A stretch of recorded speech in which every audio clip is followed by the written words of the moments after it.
Let's start with the basics. What is Aragon? Give us a couple minutes on, what it is that you're building, and maybe obviously with the context of the introduction with Jason, obviously there's some connectivity there to these ideas. Yeah, definitely. So the reason we co-founded Aragon in the first place was because we saw these smart contract platforms as being extremely powerful ways to organize people across the world at scale. And so basically we thought these smart contracts can be put in a way that people can create organizational structures very easily. Basically, same as you could put together Lego blocks to create like a bigger structure and kind of like adapt it to whatever you want to build. And so Aragon is the leading DAO platform. And DAOs are this concept that I just commented on, like this concept that you can create organizations that are extremely flexible, extremely open, and they are powered by code ultimately.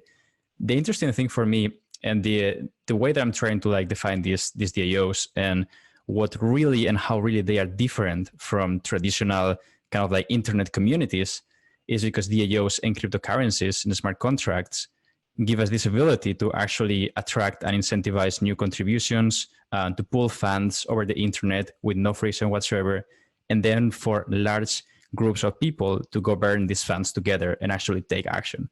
So the way I've been talking about it is, with the first web in the 90s, people were able to actually write stuff and blog posts and publish it into the internet.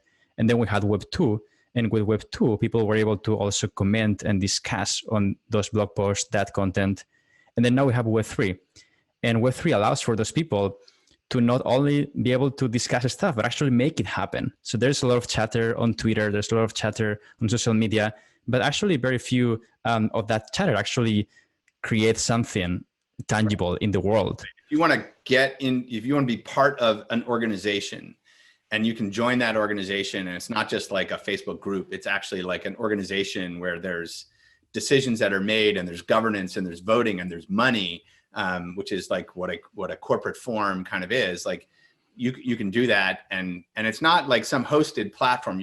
By building on public blockchains, right? You're building something that is this sort of, it exists as a machine enforceable infrastructure that anyone can interact with, and they're not like paying for a service like a hosting service. It's sort of a corporate form on the internet that you can control entirely as a community. Yeah, exactly. And you can think like I think the simplest example is you can have Telegram groups and people discuss there.